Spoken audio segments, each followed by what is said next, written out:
You see, the funny thing about intelligence, true intelligence, not just cleverness, is that it doesn't make life easier. It makes it clearer. And clarity, my dear friend, is not always a comfortable thing. It is like standing on a mountaintop and suddenly realizing that the clouds you once thought were solid ground, the clouds you once thought were heaven, are just vapor drifting through an empty sky. Most people live comfortably inside illusions. They don't call them illusions, of course. They call them plans. They call them careers. They call them relationships. But the intelligent man or the intelligent woman begins to see through them. You begin to notice a very disturbing truth, that most of what people call friendship is simply a mutual agreement to be distracted together. Now, that realization, that tiny piercing crack in the facade of your social life, is the beginning of solitude. And solitude, though often mistaken for loneliness, is not the same thing at all. Loneliness is the hunger for company. It is a poverty of the self. Solitude is the recognition that company cannot feed the soul. It is a richness of the self.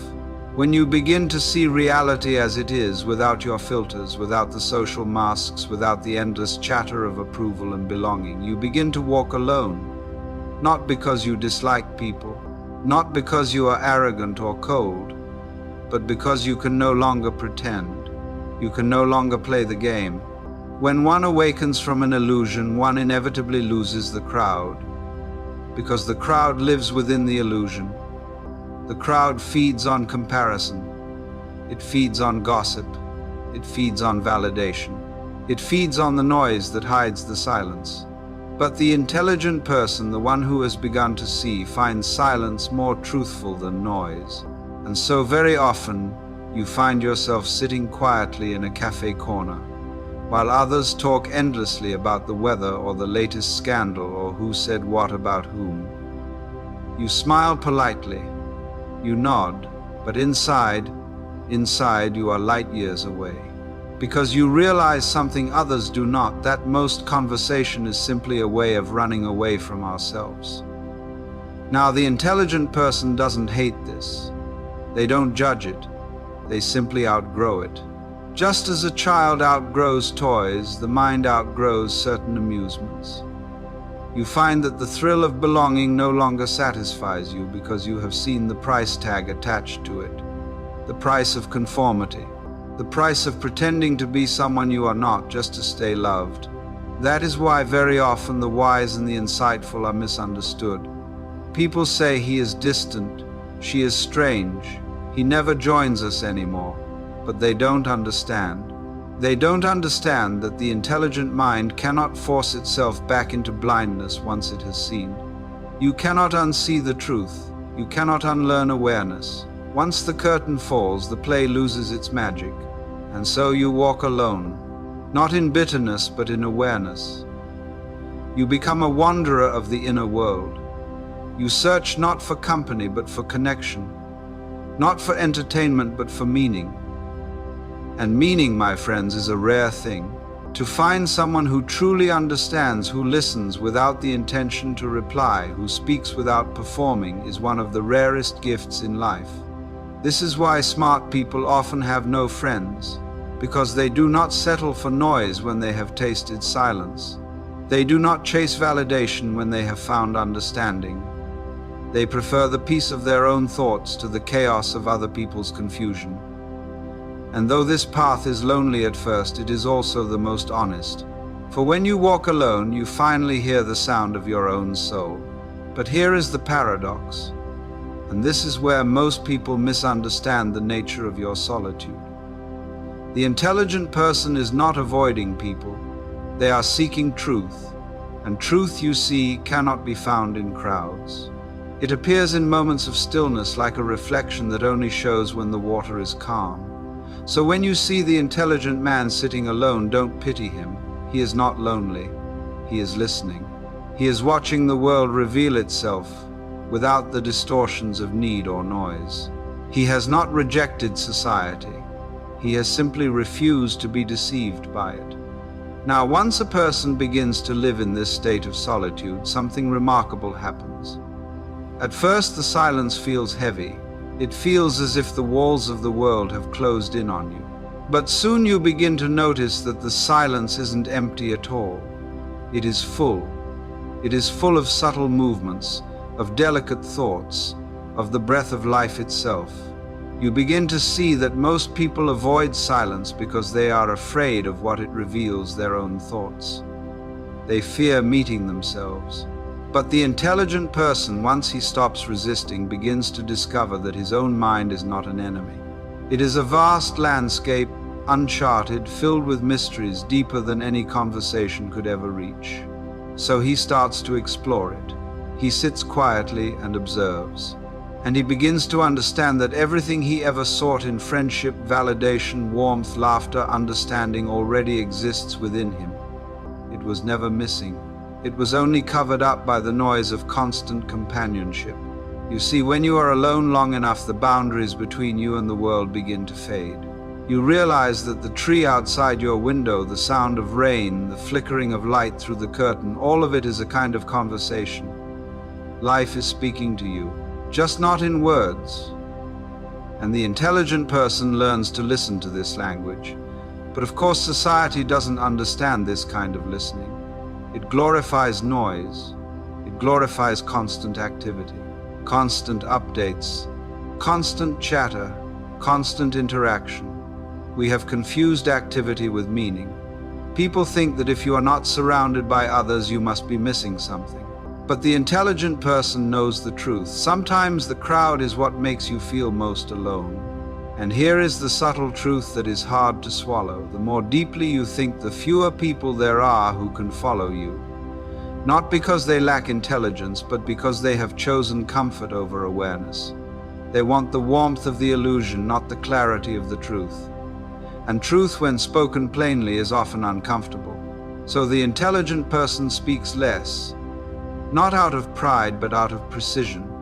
They realize that words are clumsy tools, and that understanding is not always born through talking. They would rather share silence with one honest soul than noise with 100 shallow minds. And so their circle shrinks, but their peace grows. They no longer chase friends because they've realized that most friendships are built on mutual avoidance. Two people helping each other escape themselves. Real friendship begins when that escape ends, when two people can sit in silence without needing to fill it. That, you see, is love. But few reach that point because solitude, while beautiful, also destroys illusions. It shows you how much of your identity was built around being liked. And when you no longer need to be liked, you become unpredictable. You become free. Freedom is terrifying to those who live for approval. And so the intelligent man finds that his presence disturbs people. Not because he wishes to disturb them, but because his freedom exposes their cages. When you no longer play the same games, you make the players uncomfortable. And yet this is precisely where transformation begins. The loneliness that once felt unbearable turns into a kind of serenity.